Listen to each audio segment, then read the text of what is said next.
बिस्मिल्लाहिर्रहमानिर्रहीम रब्बिश शरह ली सदरी वयस्सिर ली अमरी वाहलुल उक़दतम मिन लिसानी यफ़क़हू क़ौली। अस्सलाम वालेकुम डियर स्टूडेंट, आई होप आप तमाम लोग खैरियत से होंगे। तो आज की इस वीडियो में हम एक्सरसाइज 3.4 को मुकम्मल तौर पर कवर करेंगे। तो इससे प्रीवियस वीडियो में हम एक्सरसाइज 3.3 को मुकम्मल तौर पर सॉल्व कर चुके हैं। तो मैं ये कहूँगा फेडरल बोर्ड की 10th क्लास की 2025 की जो न्यू बुक आई है उसके अकॉर्डिंगली रेगुलर बेसिस पर मैं आपको लेक्चर प्रोवाइड करता हूं। उससे पहले अगर आप हमारे इस चैनल पर न्यू है तो चैनल को सब्सक्राइब, वीडियो को लाइक और बेल आइकन को ज़रूर प्रेस कर लें ताकि आने वाली तमाम वीडियोस का नोटिफिकेशन आप तक टाइमली पहुंच सके। और अगर वीडियो आपको पसंद आए तो लाइक कमेंट ज़रूर करें। बिना किसी टाइम को वेस्ट के बगैर चलिए एक्सरसाइज 3.4 की तरफ। तो exercise 3.4 paper point of view के लिहाज से वेरी वेरी वेरी इंपॉर्टेंट है। इसके हर क्वेश्चंस को आपने अच्छे से समझना है और इनकी क्वेश्चंस की ज़्यादा से ज़्यादा दफ़ा आपने प्रैक्टिस करनी है, तो तभी एक्सरसाइज आपको अच्छे से क्लियर हुई होगी। तो एक्सरसाइज स्टार्ट करने से पहले आपको पता होना चाहिए एक्यूट एंगल क्या होता है। तो मैंने यहाँ पे मेंशन किया है ऐसा एंगल जो 90 डिग्री से छोटा हो उसको हम एक्यूट एंगल कहते हैं। इसमें ये होता है कि एक एंगल 90 का होता है और बाकी दो एंगल जैसे मैंने यहाँ पे एक्स और वाई का नाम दिया जिसको वो 90 से छोटे होते हैं, बट उन दोनों को जब ऐड किया जाए तो वो 90 के इक्वल आए तो वो हमारे पास क्या होता है, एक्यूट एंगल होता है। यानी एक 90 का होगा और दो 45 के होंगे। क्यों? क्योंकि सम ऑफ थ्री एंगल्स इक्वल किसके होता है, 180 के होता है। क्योंकि तीन एंगल 180 के होता है, ये भी 90 होता है और इन दोनों को मिला के 90 90 90 180, ये एक एंगल ये दो, ये सम ऑफ थ्री एंगल्स इक्वल होता है 180 के। दैट्स व्हाई ये दो 45 के होंगे और एक 90 को, इन दोनों का जब सम किया जाएगा तो वो 180 के इक्वल होता है। ये आप अच्छे से जानते हैं। तो ये आप एक्यूट एंगल के बारे में मैंने बता दिया। तो मूव करते हैं क्वेश्चन की स्टेटमेंट की तरफ। तो क्वेश्चन की स्टेटमेंट बोला जा रहा है for two acute angle of right triangle, one angle is 10 degree less than other, find the both acute angle using Cramer rule. Again आपको बता रहा हूं इन क्वेश्चंस की स्टेटमेंट को समझना आपके लिए बहुत इंपॉर्टेंट है। अगर स्टेटमेंट आपको समझ आ गई तो ये क्वेश्चन बहुत ही इजी है। तो चलिए क्वेश्चन की स्टेटमेंट के अकॉर्डिंग आपको फुल कंसंट्रेट हो गई एक्सरसाइज समझनी पड़ेगी। इन क्वेश्चन में सबसे पहले हमें सिस्टम ऑफ लीनियर इक्वेशन बनानी है और फिर इनको मैट्रिक्स फॉर्म में लिखना है। फिर इनको क्रैमर या फिर इन्वर्जन मेथड जो उन्होंने मेंशन किया होगा उसकी मदद से इन क्वेश्चंस को हमने सोल्व करना है। या आपको वो बता देंगे या बाउंड कर देंगे कि आपने क्रैमर रूल या इन्वर्जन मेथड से अप्लाई करना है या इस क्वेश्चन को सोल्व करना है, तो आपने उसको लाजमन तौर पे फॉलो करना होगा। जैसे क्वेश्चन 1 में बताया गया कि आपने इस क्वेश्चन को क्रैमर मेथड से सोल्व करना है। बाकी जिन क्वेश्चन में ये मेंशन नहीं होगा कि क्रैमर रूल या आप इसको इन्वर्जन मेथड से करें तो वहाँ आपकी मर्जी है, आप कोई भी मेथड यूज कर सकते हैं अपनी पसंद का। जो मेथड आपको इजी लगे, चाहे वो इन्वर्जन हो चाहे वो क्रैमर हो, वो यूज कर सकते हैं जिसमें मेंशन नहीं होगा। तो चलिए जनाब क्वेश्चन की स्टेटमेंट के अकॉर्डिंग इसमें बोला जा रहा है कि एक राइट ट्राइंगल के दो एक्यूट एंगल हैं। एक राइट ट्राइंगल के दो एक्यूट एंगल है, एक एंगल दूसरे एंगल से 10 डिग्री छोटा है। दोनों एक्यूट एंगल फाइंड करें और साथ मेंशन किया गया है कि क्रैमर रूल का इस्तेमाल करते हुए आप इनको सॉल्व आउट करें। तो चलिए जनाब इसको सॉल्व कर लेते हैं। सिंपल और इजी क्वेश्चन है। आई होप ये डेफिनेशन आपको क्लियर हुई होगी। तो ये मैं यहाँ से रेस कर देता हूँ क्योंकि स्पेस यहाँ पे कम होती है। दैट्स वाई आपको अच्छे से समझाना मेरा मकसद है। तो चलिए जनाब सॉल्व करते हैं। तो यहाँ पे मैं लेट कर देता हूँ कि यहाँ पे जो वन एक्यूट एंगल है ना, वन एक्यूट एंगल, पहले आपको डायग्राम यहाँ पे मेंशन कर दें। ये आपके पास डायग्राम है, एक एंगल 90 का है और ये वाई एंगल है और इस एंगल का नाम हमने एक्स रख दिया है। तो चलिए जी वन एक्यूट एंगल जो है आपके पास, वन एक्यूट एंगल वो लेट कर दिया हमने, वो एक्स है। और फिर सेकंड एक्यूट एंगल क्या होगा, सेकंड एक्यूट एंगल जो आपके पास है ना वो आपके पास है जनाब, वो लेट किया मैंने वाई की इक्वल है। अब इसने कहा है कि एक एंगल 10 डिग्री छोटा है। 10 डिग्री छोटा से क्या मुराद, एक एंगल दूसरे से 10 डिग्री छोटा है। यानी सिंपल वर्डिंग में कहें कि ये एंगल है, इससे 10 डिग्री छोटा है दूसरा एंगल क्या है, वो y है। दोबारा बता दूं, इसने कहा था कि एक एंगल कौन सा, x 10 डिग्री छोटा है, 10 डिग्री छोटा है या 10 डिग्री कम है, इसका मतलब होता है माइनस हो रहा है 10 डिग्री दूसरे एंगल से, दूसरा एंगल क्या है, वो y है। तो यहां हमारे पास हमें सिंप्लीफाई करना है, ये x प्लस का इधर आके y माइनस का हो जाएगा और माइनस का 10 है, इधर आके प्लस का 10 हो गया। तो ये इक्वेशन फर्स्ट हमारे पास बन गई। यहाँ पे मेंशन करेंगे x minus 10 x minus y which is equal to 10। तो यहाँ यहाँ हमें दूसरी कोई और इंफॉर्मेशन नहीं दी गई कि जिससे हम दूसरी इक्वेशन बनाए। तो तब हम क्या करेंगे, हमें यहाँ पे उसने एक क्लू दिया है कि राइट ट्राइंगल और एक एक्यूट एंगल का जिक्र हमें उसने किया था। मैंने आपको बताया था कि ये राइट ट्राइंगल और एक्यूट एंगल है। तो अगर गौर करें, यहाँ पे 3 एंगल है, एक्स वाई और 90, एक्स वाई और 90 तीनों का सम किसके इक्वल होता है, मैंने बताया था सम ऑफ ऑल एंगल इक्वल किसके होता है, 190 के होता है, 180 के होता है। Sum of all angle equal sum of 3 angle equal किसके होता है, यानी तीनों एंगल का सम हमारे पास 180 होता है। तो एक एंगल ये था, दूसरा y था और तीसरा 90 था। तो ये मैंने किया फर्दर इसी इंफॉर्मेशन को यूज करते हुए 180 प्लस का 90 इधर आकर माइनस का 90 कर देंगे। तो फर्दर सिंप्लीफाई करने के बाद x प्लस वाई इक्वल किसके हो जाएगा, 90 के। तो ये हमारे पास इक्वेशन यहाँ पे कौन सी बन गई, दूसरी इक्वेशन भी आपके पास बन गई। आई होप ये आपको अच्छे से क्लियर हुई होगी। ये आपके पास इक्वेशन 1 और ये आपके पास इक्वेशन 2। जब ये दो इक्वेशन बन गई हैं, अब आप क्या करेंगे, फर्स्ट ऑफ ऑल इनको मैट्रिक्स फॉर्म में लिखेंगे। जैसे इक्वेशन आप प्रीवियस एक्सरसाइज में करके आए हैं, सारी उसी मेथड को यूज करते हुए हम इन क्वेश्चंस को सॉल्व आउट करेंगे। तो देखें, इनके कोफिशिएंट लिखने होते हैं, एक्स का कोफिशिएंट 1, वाई का यहाँ पे -1, यहाँ पे एक्स का कोफिशिएंट 1, वाई का नीचे 1, और यहाँ पे एक्स वाई होता है, और फर्दर इक्वल हो गया जनाब 10 और 90 के।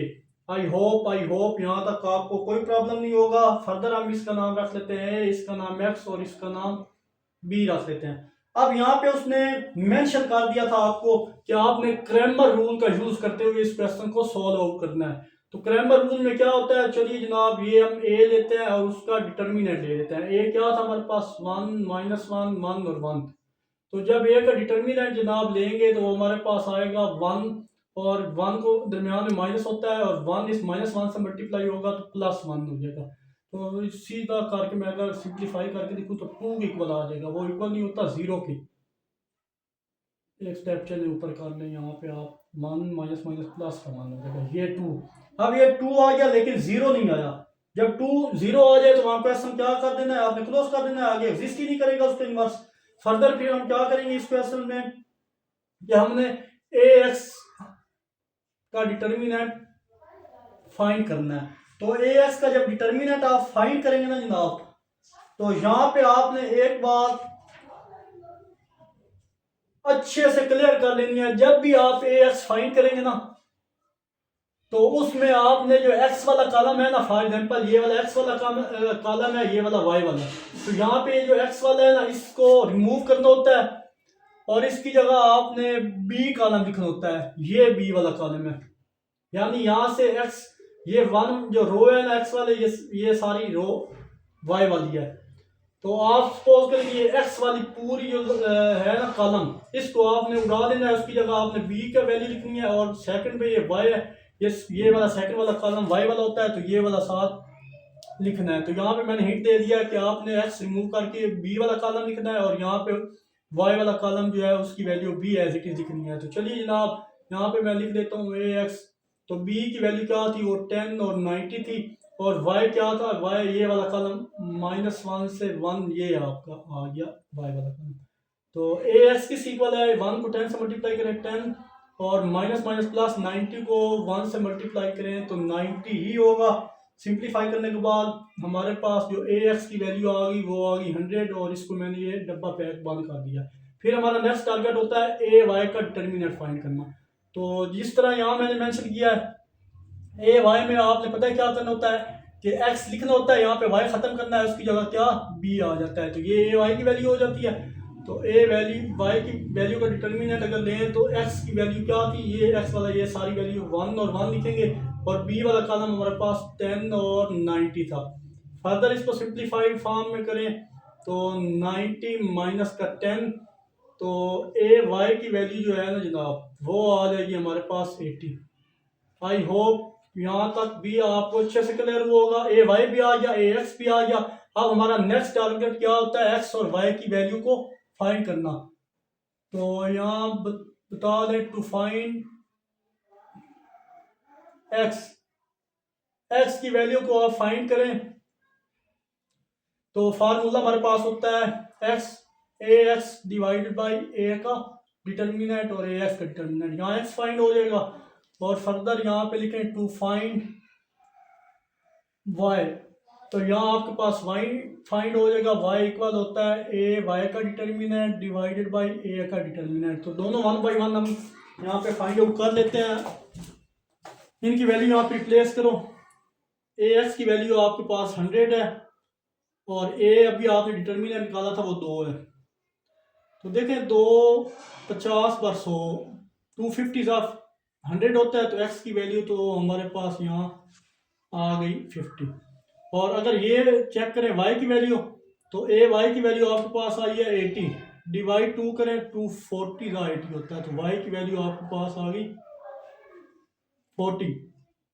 तो ये दो वैल्यू तो आपके पास जनाब आ गई हैं। अब यहाँ पे आप मेंशन कर दें कि एक्स वाई, एक्स की वैल्यू 50 और वाई की वैल्यू 40। तो आई होप यहाँ तक आपको अच्छे से क्लियर हुआ होगा। बट अगर आप वेरिफिकेशन के लिए चेक करना चाहते हैं दोनों की, तो वेरीफाई भी कर सकते हैं आप। अब फर्स्ट इक्वेशन देखें वो क्या थी, x minus y which is equal to 10। X की वैल्यू क्या आई है 50 minus 40 which is equal to 10। तो 50 माइनस 40 10 होता है, 10 बाई 10। तो इससे प्रूफ हुआ कि हमारा ये एक्स की वैल्यू है जो बिल्कुल करेक्ट है। और सेकंड वैल्यू चेक करें तो वो थी x plus y which is equal to 90। तो एक्स की वैल्यू आपको पता है 50 आई है और वाई की 40 आई है इक्वल 90 के। तो 90 इक्वल आ गया 90 के। तो ये बात तो प्रूफ हो चुकी है कि हमारे पास जो एक्स की वैल्यू आई थी और वाई की आई थी वो बिल्कुल करेक्ट है। यहाँ तक आंसर है आपका। ये जस्ट वेरिफिकेशन के लिए, अगर आप पेपर में बैठे हो तो आप चेक करना चाह रहे हो कि वेरीफाई करना चाह रहे हो कि मेरी एक्स और वाई की वैल्यू करेक्ट है या रॉन्ग है, तो आप इन इक्वेशन में पुट करके वेरीफाई कर सकते हैं। अगर वो दोनों एक दूसरे के इक्वल आ गए तो मतलब आपकी वैल्यू ठीक होगी, अगर इक्वल ना आए तो फिर आपकी वैल्यू वो रॉन्ग होगी। आई होप यहाँ तक आपको कोई कंफ्यूजन नहीं होगा। क्वेश्चन नंबर 1 मुकम्मल तौर पर समझ आया होगा। तो मूव करते हैं जनाब इस एक्सरसाइज के नेक्स्ट क्वेश्चन, क्वेश्चन नंबर 2 की तरफ। चलिए जनाब क्वेश्चन नंबर 2 में बोला जा रहा है statement in the quiz Abdullah correctly replies out of 20 question from literature are and science getting 125 even if every correct science replies is credited as 10 rupees, then find the number of correct replies of literature and science separately। एक quiz है, quiz कोई मुकाबला हो रहा होगा class के अंदर। Quiz के अंदर अब्दुल्ला ने 20 में से 15 सवाल का सही जवाब दिया और लिटरेचर और साइंस में से, यानी साइंस और लिटरेचर के क्वेश्चन हुए थे जिनमें अब्दुल्ला ने 15 में से 20 का सवालों का जवाब बिल्कुल सही दिया। कितने साइंस और कितने लिटरेचर के क्वेश्चन थे इस बात का हमें कोई इल्म नहीं है कि कितने लिटरेचर के क्वेश्चन सही थे और कितने साइंस के सही थे। और इन्होंने 125 रुपए हासिल किए, यानी अब्दुल्ला ने जब ये क्विज खत्म हुआ तो इन दोनों को मिला के 125 रुपए हासिल किए। तो इन सवालों के जो सही जवाब दिए थे ना उसके बदले में उसको 125 रुपए मिले थे। अगर आप लिटरेचर के एक क्वेश्चन का सही जवाब देते हैं तो आपको 5 रुपए बतौर इनाम मिलते हैं, और अगर आप साइंस के सवाल का सही जवाब दोगे तो बतौर 10 रुपए आपको इनाम के तौर पर मिलेंगे। अब आप ये बताएं कि इसमें से कितने करेक्ट आंसर लिटरेचर के और कितने करेक्ट आंसर उसने साइंस के दिए, ये क्वेश्चन पूछा जा रहा है। तो क्वेश्चन की स्टेटमेंट से घबराना नहीं है, सो सिंपल और इजी क्वेश्चन है। तो मूव करते हैं जनाब क्वेश्चन नंबर 2 की तरफ। तो इसके पार्ट्स बना देते हैं क्योंकि इसमें बात समझने की है। तो ये क्वेश्चन बहुत इजी है। आप देखें अगर इसके खुलासा देखें तो हमने एक्स और वाई बोल दिया जिन्हें हमने मालूम करना है। फॉर एग्जाम्पल यहाँ पे मैं लिख देता हूँ number of correct literature reply, और वो इक्वल किसके हमने कर दिया एक्स, वो हमने एक्स के इक्वल कर दिया यानी लेट किया। अब जो correct number of correct science reply को हमने y के इक्वल कर दिया यानी लेट किया, एक x है और एक y है। अब credit of one correct literature जो है ना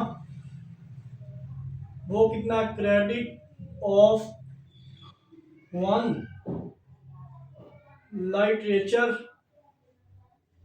यानी जो इनाम मिलेगा एक क्वेश्चन के सही होने का, लिटरेचर रिप्लाई, वो उसे मिलेंगे जनाब 5 रुपए। और नेक्स्ट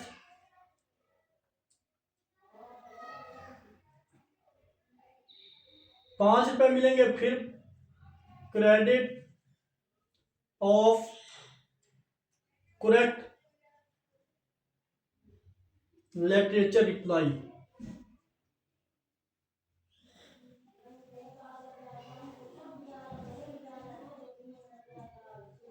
वो हमारे हो गया 5x। देखिए अब सिंपल सी बात है, credit of one literature reply 5 को आपने x से मल्टीप्लाई करना है तो आपके पास number of correct literature reply आ जाएंगे, 5x हो गया। इसी तरह अब ये साइंस है, इसके बोल रहे हैं number of correct science reply 5 है, और फिर अगर क्रेडिट इसके साथ मेंशन किया जाए तो वो 10y हो जाएगा। y है तो यहाँ पे credit of all correct science,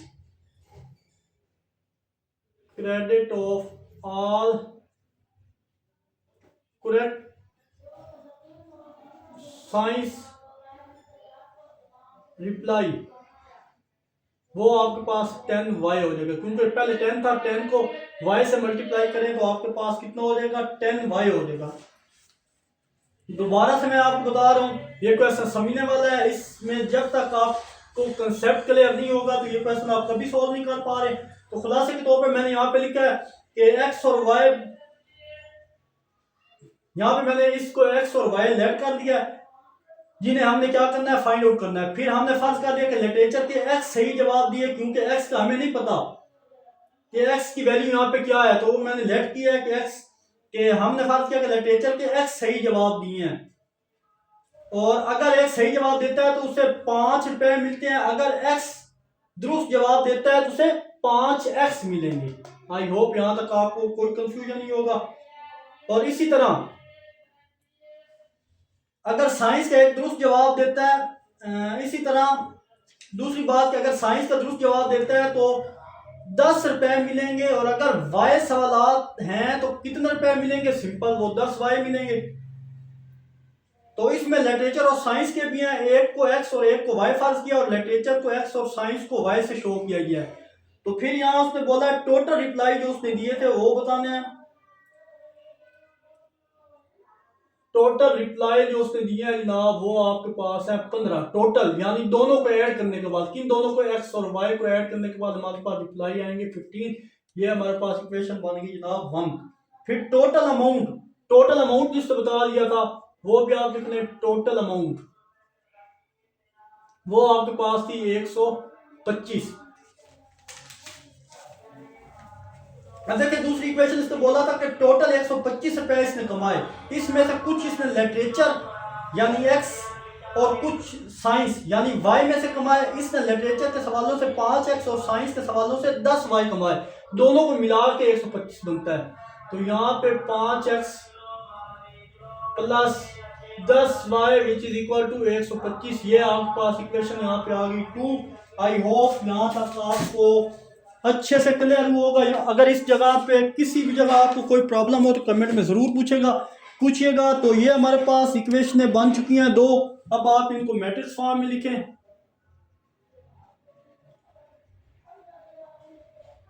matrix form में जब लिखेंगे तो इसके कोफिशिएंट x y के 1 1 हो गया, इसके 5 और इसका 10, और जनाब ये आपके पास x ये y और यहाँ आपके पास 125, 15 और 125 आया है, और ये आपके पास 125 आ गया। अब मजे की बात है, इस क्वेश्चन में हमें नहीं बोला गया था कि आपने इन्वर्जन मेथड से सॉल्व करना है या आपने क्रैमर मेथड से सॉल्व करना है। ये आपकी मर्जी है, जिस मेथड से सॉल्व करें। तो ये हम क्रैमर रूल से सॉल्व कर लेते हैं क्वेश्चंस को।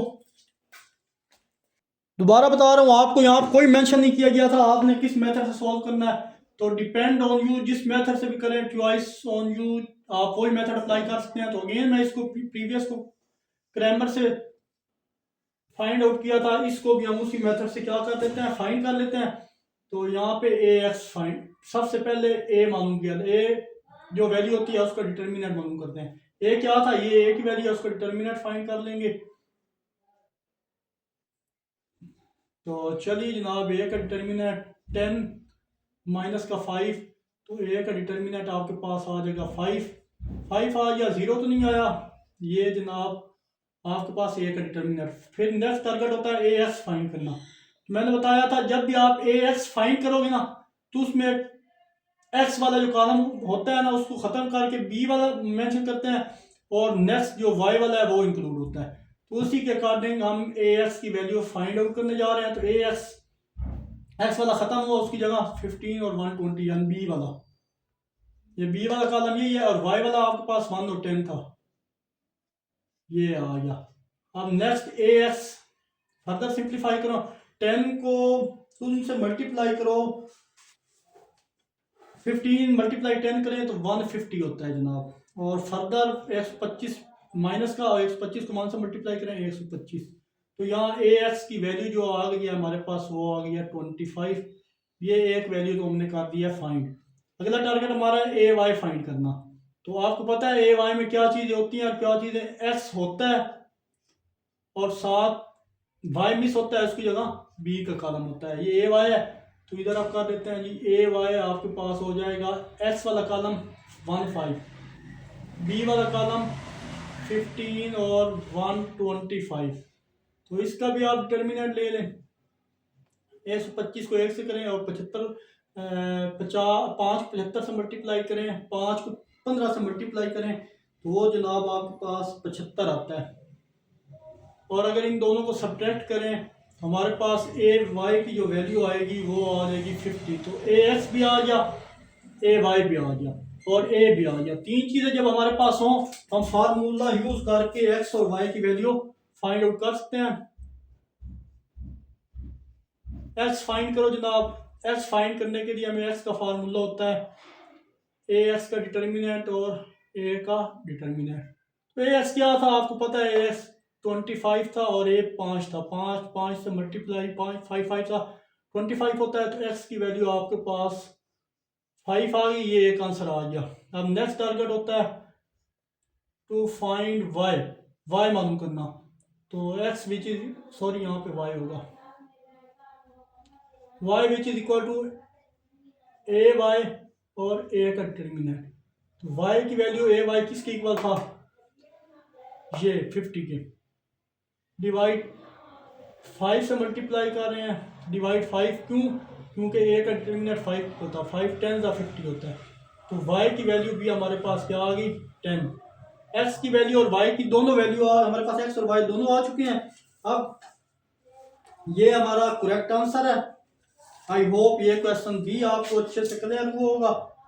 अगर आप इसको वेरीफाई करना चाहें तो वो भी कर सकते हैं। कैसे, ये आपको जो समझाने के लिए कह रहा हूँ, क्वेश्चन यहाँ पे ख़त्म हो गया हमारा कि एक्स वाई की जो वैल्यू आ गई है वो 5 और 10 है, ये आपका आंसर है। अब वेरीफाई करवाता हूँ कि वो जो इक्वेशन हमारे पास बनी थी उनमें वैल्यू पुट करें। पहली इक्वेशन थी x y which is equal to 15, तो वैल्यू पुट करो, एक्स की वैल्यू क्या आई थी 5 और वाई की value 10 which is equal to 15। तो 15 इक्वल किसके आ गया 15, तो मतलब एक वैल्यू आंसर हमारा बिल्कुल सही आ गया। अब दूसरी वैल्यू जो हमारी थी वो थी 5x plus 10y which is equal to 125। 5x की जगह क्या था, वो 5 था, और 10x की जगह क्या था 10 था, और विच इज इक्वल टू 125। और देखिए 25 और 10 10 100 और विच इज इक्वल टू 120। अब 125 के बराबर आ गया, तो ये भी प्रूफ हो गया। I hope student question number 2 आपको अच्छे से क्लियर हुआ होगा। किसी भी जगह कोई भी प्रॉब्लम हो तो कमेंट में ज़रूर मेंशन कीजिएगा। इन क्वेश्चन की ज़्यादा से ज़्यादा प्रैक्टिस करें, तभी ये क्वेश्चन आपको क्लियर होंगे। तो मूव करते हैं नेक्स्ट क्वेश्चन की तरफ। चलिए जनाब, क्वेश्चन नंबर 3 की तरफ मूव करें। If Asad bought 3 notebook and 2 books paying 600 and Imam bought 4 notebooks and 1 book paying 550. Find the cost of each book and notebook. Simple और सीधा सा क्वेश्चन है कि अगर असद ने 3 नोटबुक्स और 2 बुक्स 600 रुपये में ख़रीदी हैं और ईमान को, यानी असद और ईमान लड़के लड़की का नाम है, आप जानते होंगे। ईमान ने 4 नोटबुक्स और 1 बुक 550 में ख़रीदी है। आपने हर बुक और नोटबुक की कीमत फाइंड आउट करनी है। तो चलिए सिंपल और इजी क्वेश्चन है ये भी। तो यहाँ भी आप लेट कर लेते हैं cost of notebook, let cost of notebook वो आपके पास है एक्स। फर्ज कर दी कि हमारे पास कॉस्ट बुक क्या आ गई, एक्स आ गई। और next and cost of white, and देखिए cost of notebook and cost of book वो इक्वल किसके है, वाई। यानी नोटबुक को मैंने एक्स फर्ज किया है और बुक को मैंने वाई फर्ज किया है। तो कह रहा है amount of 3 book and 3 notebook and 2 book वो 600 है। Amount of 3 notebook and 2 books which is equal to 600। उसने बोला है amount of 3 notebooks and 2 books कितने की हैं, 600 की हैं। चलिए जनाब, अमाउंट ऑफ 3 नोटबुक्स मैंने लिख दिए हैं, वो कितनी है, 600। तो यहाँ पे अगर और करें कि 3 नोटबुक थी हमारे पास, 3 नोटबुक को मैंने किससे मेंशन किया था, एक्स से। तो मैं 3 को एक्स से मल्टीप्लाई कर रहा हूँ और फिर कॉस्ट ऑफ बुक क्या है, वाई है। एंड 2 बुक्स को किससे शो किया था, वाई से शो किया था। So 2y which is equal to 600। अब ये इसकी हमारे पास एक इक्वेशन बन चुकी है। अगेन दोबारा बताओ, अमाउंट ऑफ 3 क्या था, अमाउंट ऑफ 3 मेंशन था। नोटबुक को क्या फर्ज किया था, वो एक्स किया था। तो 3 बुक को एक्स 3x हो गया और वाई को हमने बुक को वाई से शो किया था।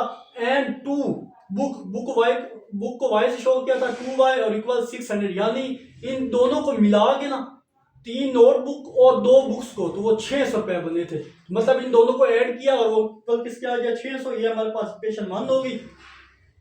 और नेक्स्ट उसने बोला था amount of 4 notebook, amount of 4 notebook and 1 book वो उसने बताया था 550 की है। अब इसको भी देख लें, 4 नोटबुक 4x और ये ऐड हो रहा है 1y which is equal to 550। यानी इन दोनों को मिला के तो वो कितना आया, यानी 4 नोटबुक उसने ईमान ने ली थी और 1 बुक ली थी, वो 550 की थी। तो इन दोनों को मिला के जो रकम बनेगी वो 550। तो ये हमारे पास इक्वेशन क्या बन गई, 2 बन गई। आई होप यहां तक आपको क्लियर हुआ होगा। अब इसको मैट्रिक्स फॉर्म में लिखो। और मजे की बात है, इस क्वेश्चन में भी आपको मेंशन नहीं किया गया कि किस मेथड को यूज करना है। तो डिपेंड ऑन यू, जो आपको इजी लगे उसी को यूज करो। तो एक इक्वेशन लेके, पहली इक्वेशन से x का कोफिशिएंट 3 है, y का कोफिशिएंट 2 है। और नेक्स्ट इक्वेशन से x का कोफिशिएंट 4x है और y का कोफिशिएंट 1 है। x का कोफिशिएंट 4 है और y का कोफिशिएंट 1 है आपके पास। तो नेक्स्ट वैल्यू होती है xy की which is equal to 600 and 550। ये a है, ये x है और ये b। आपकी मर्जी है क्रैमर से करें, आपकी मर्जी है इन्वर्जन से करें। तो क्रैमर रूल इजी है। अगर ऐसी कोई पॉसिबिलिटी हो जिसमें मेंशन ना हो कि आपने क्रैमर से करना है या फिर इन्वर्जन से करना है, तो मेरा ये मशवरा है कि आप क्रैमर रूल का इस्तेमाल करें। इसमें गलती के चांसेस ना होने के बराबर होते हैं। इजी क्वेश्चन आप सॉल्व कर पाएंगे। तो ये आपके पास ए था, इस ए का मैंने ले लिया डिटर्मिनेंट। डिटर्मिनेंट लेते हैं तो 3 1 3 4 4 2 8 तो ए की वैल्यू हमारे पास कितनी आ जाएगी, -5 आ जाएगी, जो इक्वल नहीं है 0 के। तो अब हम इसका फर्दर हम नेक्स्ट पार्ट सॉल्व कर सकते हैं। तो पहली वैल्यू में अगर फाइंड करूँ ए एक्स की, ए एक्स में आपको पता है क्या होता है, ए एक्स में एक्स वाला कॉलम मिस होता है और उसकी जगह जनाब हमारे पास इंक्लूड होता है बी वाला, ये वाला कॉलम और ये वाली कॉलम। तो बी की वैल्यू यहाँ पे मैं लिख रहा हूँ और यहाँ पे 2 और यहाँ पे मान। आई होप यहाँ तक आपको कोई प्रॉब्लम नहीं होगा, इतने क्वेश्चन हम कर चुके हैं।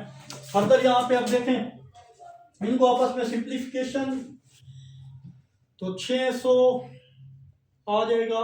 देखें इसको 1 से मल्टीप्लाई करें, 600 माइनस 550, तो ए एक्स की वैल्यू तो हमारे पास सिंपल आ जाएगी 50। ये ए एक्स फाइंड आउट हो गई हमारे पास। यहाँ पे सॉरी मिस्टेक हुई, 550 को 2 से मल्टीप्लाई करेंगे ना तो वो आपके पास 1100 आएगा। तो 1100 बड़ा इसके साथ माइनस का साइन और ये 500 आ जाएगा। एक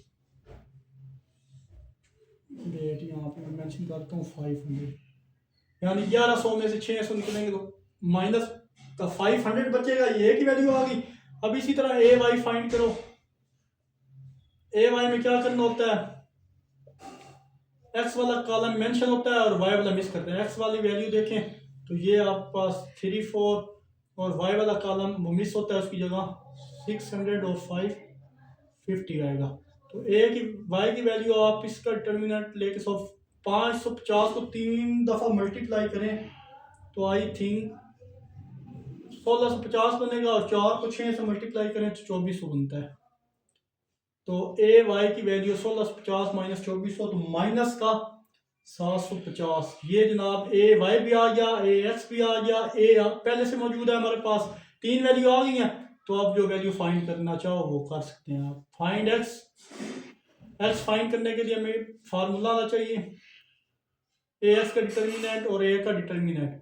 तो एक्स की वैल्यू जनाब आ जाएगी, एक्स क्या था हमारे पास -500 था, डिवाइडेड बाई -5, 5 से खत्म हो जाएगा, 5 10 50 और ये 0 साथ आ जाएगा। तो x की वैल्यू हमारे पास 100 आ चुकी है। अब to find y, y find करने के लिए क्या करेंगे कि y which is equal to A y का डिटर्मिनेंट और a का डिटर्मिनेंट। वैल्यू रिप्लेस करें, ए वाई की डिटर्मिनेंट की वैल्यू हमारे पास है -750 डिवाइड -5, 5 से ख़त्म हो गया। अब देखिए 5 को 15 टाइम मल्टीप्लाई करें तो 75 बनता है। तो y की वैल्यू आ जाएगी हमारे पास 150। आई होप यहाँ तक भी आपको कोई प्रॉब्लम नहीं होगा। और यहाँ पे x y की वैल्यू आ चुकी है हमारे पास। x की वैल्यू हमारे पास आई है 100 और y की वैल्यू आई है 150। आई होप यहाँ तक आपको कोई प्रॉब्लम नहीं होगा। अगर वेरीफाई करना चाहो तो वो भी आप कर सकते हैं, मैं भी करवा देता हूँ। चलिए जनाब, आप अपना आंसर चेक करने के लिए वेरीफाई भी कर सकते हैं कि क्या हमारा आंसर सही है या नहीं है। तो उसके लिए जो आपने 2 इक्वेशन बनाई थी उसमें वैल्यू पुट करके आप चेक कर सकते हैं। तो पहली इक्वेशन हमारे पास थी 3x + 2y which is equal to 600। तो 3 यहाँ पे x की जो वैल्यू है वो फाइंड निकाली थी आपने, वो लिख लें। 2 और y की वैल्यू जो आपने निकाली थी 150 वो लिख लें। इन दोनों को मल्टीप्लाई करें तो 300 और 150 को 2 से मल्टीप्लाई करें, ये भी 300 विच इज इक्वल टू 600। इन दोनों को ऐड करें तो ये भी 600 इक्वल किसके आ जाए 600 के। तो मतलब ये चीज़ वेरीफाई होगी कि आपने जो क्वेश्चन किया है बिल्कुल ठीक है। और फर्दर दूसरी इक्वेशन में भी आप वैल्यू पुट करके चेक कर सकते हैं कि 4x + 1y which is equal to 550। तो चेक करें, 4x की जगह आप 100 लिख लें और y की वैल्यू आई थी 150 विच इज इक्वल टू 550। चलिए 400 + 150 450,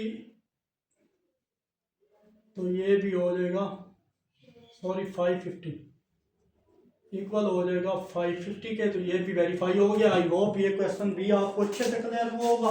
तो मूव करते हैं जनाब इसके नेक्स्ट क्वेश्चन नंबर 4 की तरफ। चलिए जनाब question number 4, paper point of view के लिहाज से इंपॉर्टेंट है, इसकी भी अच्छे से प्रैक्टिस कीजिएगा। Sum of the ages of two sisters Sundus and Zainab is 22 year. If Sundus is 1 year elder than twice of the elder age of Zainab, find the age of sister by using inversion method। तो question follow बोला जा रहा है कि दो बहनें सुंदस और जैनब की उम्र को जमा करो।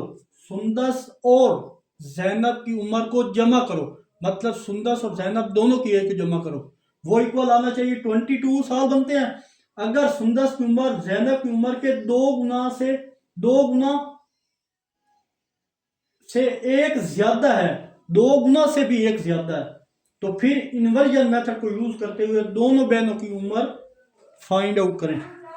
तो लेट कर लेंगे। दोबारा क्वेश्चन को समझें कि उसने बोला था लेट एज, अब यहाँ पे लेट एज ऑफ सुंदस वो आ गया जनाब एक्स, यानी सुंदस की एज एक्स है एंड एज ऑफ जैनब 2, अभी इनकी एज का नहीं पता, वो ही हमने फाइंड करना है। सुंदस की एज एक्स है और जैनब की एज वाई है। अब उसने कहा था सम ऑफ एज, दोनों की एज को सम करना है। Sum of ages, sum of age, दोनों की उम्र की एज कितनी है, वो है 22। सम ऑफ एज मतलब दोनों को ऐड करना है, x plus y which is equal to 28। तो एक इक्वेशन तो हमारे पास सिंपल तरीके से आ चुकी है, इसमें तो कोई बात है ही नहीं, सीधी सी इक्वेशन था। फिर उसने कहा था age of Sundas is 1 year more. Age of Sundas is 1 year more. Age of Sundas is 1 year age of Sundas in 1 year more than twice age of Zainab, than twice of Zainab, यानी सुंदस की उम्र जैनब की उम्र से डबल से भी एक ज्यादा है, डबल से भी एक ज्यादा है।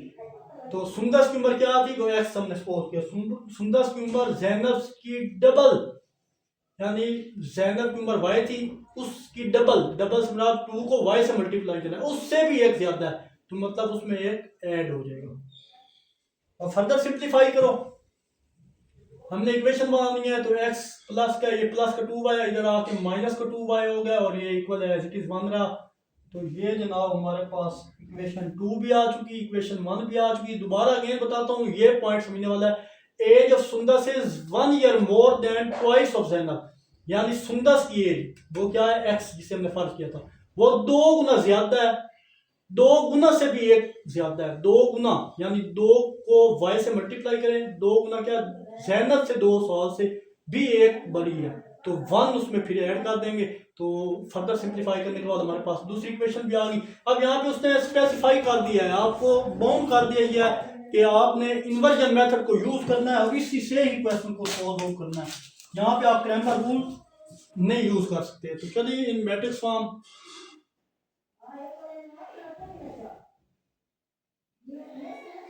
मैट्रिक्स फॉर्म में देखें, अब हमारे पास इन दोनों को कोफिशिएंट क्या है, एक्स और वाई के 1 1 है, और यहाँ पे एक्स और वाई का कोफिशिएंट 1 और -2 है। नेक्स्ट आपके पास ये एक्स ये वाई है, और ये इक्वल कर दो जनाब, ये 22 था और 1, ये जनाब आ गया। अब इसको हमने एक्स का नाम रखना है, इसको ए का, इसको एक्स का, और ये बी होता है। तो यहाँ से इक्वेशन बना लें, एक्स इक्वल हो जाएगा ए इनवर्स, ए दूसरी जाएगा, ए इनवर्स भी हो जाएगा। तो ये जनाब हमारे पास इक्वेशन स्टेरिक आ गई। अब इक्वेशन स्टार, इसको मैंने इक्वेशन स्टेरिक का नाम दे दिया। अब फर्दर मैं यहाँ पे ए लिखूंगा, ये ए है हमारे पास। इस ए का जनाब हम डिटर्मिनेंट लेंगे, तो 1 1 1 -2, तो ए का डिटर्मिनेंट क्या आएगा, -2 -1, जो इक्वल आ जाएगा -3 के, और जो 0 के इक्वल नहीं आएगा। तो -3 आ गया बट 0 नहीं आया। ये जनाब हमारे पास ए का क्या आ चुका है, डिटर्मिनेंट आ चुका है। हम यहाँ पे कह देंगे solution is singular, so inverse exist, यहाँ पे इनवर्स एग्जिस्ट कर जाता है जब सिंगुलर हो जाए। तो फिर आप क्या करेंगे, इनवर्स फाइंड आउट करते हैं दूसरे स्टेप में। तो इनवर्स का फार्मूला भी आपको अच्छे से पता है कि इनवर्स फाइंड करने के लिए हमारा जो दूसरा स्टेप होता है वो अर्जाइंट फाइंड करना होता है। तो अर्जाइंट क्या होता है, आपके पास ये ए थी, आप ये ए वैल्यू है, तो अर्जाइंट ऑफ ए क्या होगा कि 2 की जगह चेंज होती है और 2 के साइन, तो इन 2 की जगह चेंज होगी तो -2 ऊपर आ जाएगा और इसका साइन चेंज होगा -1 और इसका भी साइन चेंज होगा -1 और ये 2 पर जगह इसकी जगह क्या आ जाएगा, ये 1 आ जाएगा। दोबारा बता दूं, इन 2 की जो होती है ना वो जगह चेंज होती है और इन 2 के जो होते हैं ना वो साइन चेंज होते हैं। जो ऊपर वाला एरो है उनके साइन चेंज होंगे, जो नीचे वाला एरो है इनकी जगह चेंज होती है। तो ये मैंने सोल्व कर दिया। अब इनवर्स का फार्मूला भी आप अच्छे से जानते हैं, एज वी नो कि इनवर्स इक्वल होता है जनाब अर्जाइंट ऑफ ए और ए का डिटर्मिनेंट। तो दोनों वैल्यू उठाए अर्जाइंट और इनवर्स की, इसमें पुट कर दें इसकी अर्जाइंट ए की और ए के डिटर्मिनेंट की इधर पुट कर देंगे। अर्जाइंट ए की वैल्यू अभी -2 -1 -1 और 1 और ए की वैल्यू भी हमारे पास आ चुकी थी वो -3। फर्दर सिंप्लीफाई करो तो -1/3 सेपरेट -2 -1 और ये 1। अब इसको उठाओ वैल्यू को, put in equation star, put in equation asterisk. ये जो इक्वेशन स्टार एक्स किसके इक्वल था, गौर करें तो एक्स इसके इक्वल था, तो यहाँ पे एक्स वाई एक्स के इक्वल आ गया। और नेक्स्ट ए इनवर्स की वैल्यू क्या थी, -1/3 और वो इक्वल आ गया -2 -1 और ये 1। और अगर यहाँ पे देखें तो बी किसकी इक्वल था, बी की वैल्यू भी यहाँ पे मेंशन करें 22 और ये 1। आई होप यहाँ तक आपको कोई प्रॉब्लम नहीं होगा। अब ये एक्स है साथ साथ चलता आ रहा है, यहाँ स्पेस कम है तो इसकी मैं -1/3 एज इट इज, यहाँ पे स्पेस कम है -1/3।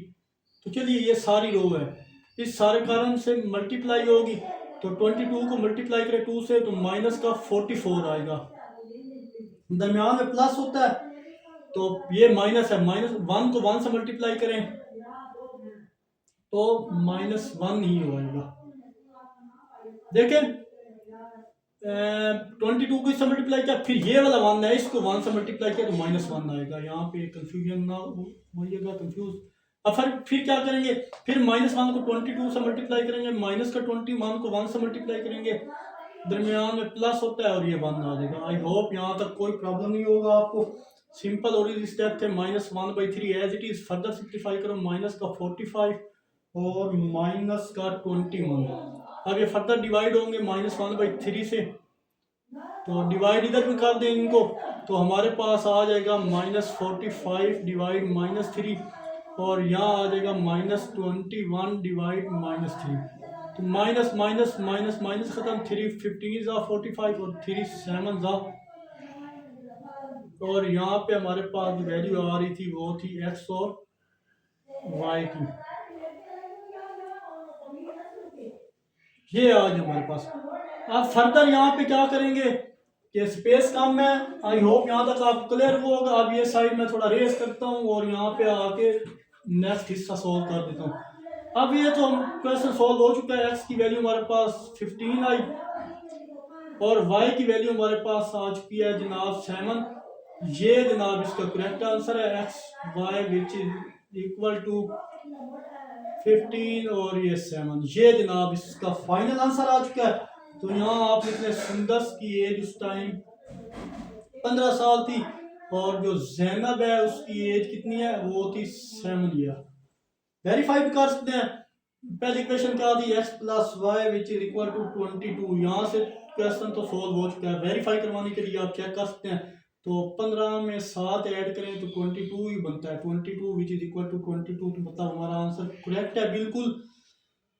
और फर्दर ये वाली दूसरी वैल्यू थी कि x - 2y which is equal to 1।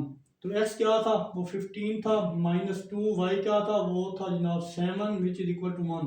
तो 15 - 14 विच इज इक्वल टू 1, तो 1 = 1। तो ये भी वेरीफाई हो गया। तो मतलब हमारे x और y की जो वैल्यू हमने फाइंड आउट की है बिल्कुल करेक्ट है। आई होप यहाँ तक आपको कोई कंफ्यूजन नहीं होगी।